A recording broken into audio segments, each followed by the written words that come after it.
ಇದು third sem ಅವ್ರದ್ದು DSA subject ಸ್ಪಾರ್ಸ್ matrix ಮಾಡಲ್ 1. ಇದು ಕೇಳಿದರೆ ಕೇಳ್ಬೋದು. ಇದು ಮತ್ತು ಡೇಟಾ ರಿಪ್ರೆಸೆಂಟೇಷನ್ ಇನ್ ಲಿಂಕ್ಡ್ ಲಿಸ್ಟ್ ಅಂತ ಕೇಳಿದಾರಲ್ಲ ಮಾಡಲ್ 3, ಅದು ಇದು ಇಂಪಾರ್ಟೆಂಟ್. ಫಸ್ಟ್ ಸ್ಪಾರ್ಸ್ ಮ್ಯಾಟ್ರಿಕ್ಸ್ ಅಂತಂದರೆ ಆ matrix is a 2-dimensional data object made of m rows and n columns having total m into n values. If most of the elements of the matrix have 0 value, it is called sparse matrix. Sparse matrix ಅಂದರೆ ಜಾಸ್ತಿ zeros ಇರ್ತಾವೆ, ನಾನ್ ಝೀರೋಸು ಸ್ವಲ್ಪ ಇರ್ತಾವೆ, ಅದನ್ನೇ ಸ್ಪಾರ್ಸ್ matrix ಅಂತ ಕರೀತಾರೆ. First sparse matrix convert ಮಾಡಬೇಕಂದ್ರೆ first triplet ಫಾರ್ಮಾಗಿ ಬರ್ಕೋಬೇಕು. ಟ್ರಿಪ್ಲೆಟ್ ಫಾರ್ಮ್ ಅಂದರೆ ಫಸ್ಟ್ ರೋ, ಕಾಲಮ್ಮು ಮತ್ತು ವ್ಯಾಲ್ಯೂ. ಫಸ್ಟು ರೋಸ್ ಎಷ್ಟಿದಾವೆ? 1 2 3 4 5 6 ರೋಸ್. 1 2 3 4 ಕಾಲಮ್ಸ್. ವ್ಯಾಲ್ಯೂಸ್ ಎಷ್ಟು? Non zero values 1 2 3 4 5 6 7. ಈಗ ಯಾವ ರೋದಲ್ಲಿ ಯಾವ ಕಾಲಮಲ್ಲಿ ಯಾವ ವ್ಯಾಲ್ಯೂ ಇದೆ ಅಂತ ಬರ್ಕೋಬೇಕು. First 0 row 0 column 15 value. 0 row 0 column 15 value. 0 row 4th column 22. 0 row 4th column 22. First row first column 11. First row first column 11. First row second column 3. First row second column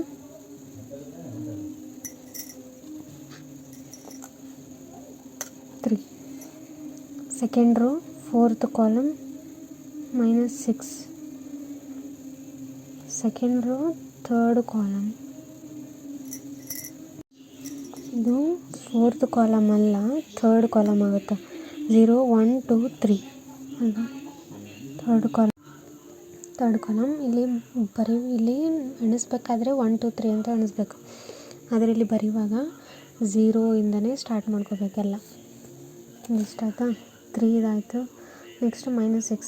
0 1 2 3 third column. 0 1 2 second row third column -6.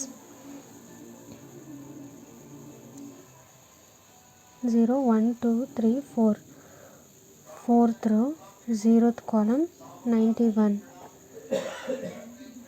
Fifth row second column 28. ಇದಿಷ್ಟು first triplet ಫಾರ್ಮಿಗೆ ಆಯಿತು. Next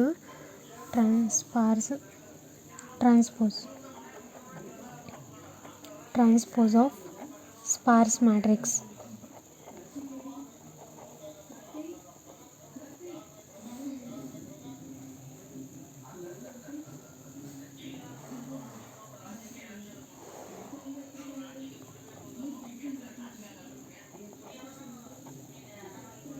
ಇವೆರಡನ್ನು swap ಮಾಡಬೇಕು, value ಹಂಗೆ ಇಡಬೇಕು.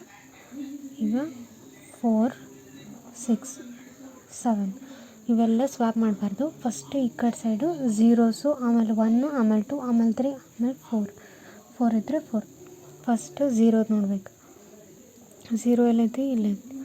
0th column 0th rho ಆಯಿತಾ? First ಇಲ್ಲಿ 0 ಆಯಿತಾ? ಇವೆರಡನ್ನು ಸ್ವ್ಯಾಪ್ ಮಾಡಿ ಬರೀಬೇಕು. 0 0 ವ್ಯಾಲ್ಯೂ 15.